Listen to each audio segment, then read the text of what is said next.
Hi friends, అందరికి good morning, happy Sunday. Tea తాగుతున్నాను. ఇప్పుడే పోయి మేక కాళ్ళు అయితే తెచ్చాను. 4 కాళ్ళు 350 రూపాయలు తీసుకున్నాడు. వచ్చాను, టీ తాగుతున్నాను ఇప్పుడే.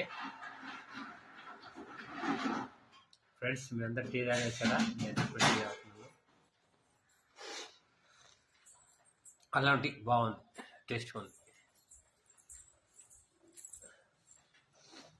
చకినాలు వేసుకున్నాయి. చకినాలు వేసుకోవద్దు పొద్దున్నే.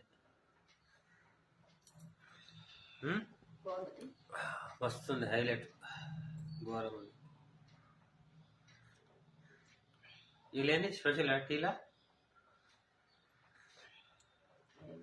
ఏం లేదా? ఓకే ఫ్రెండ్స్, బాయ్ అందరికీ.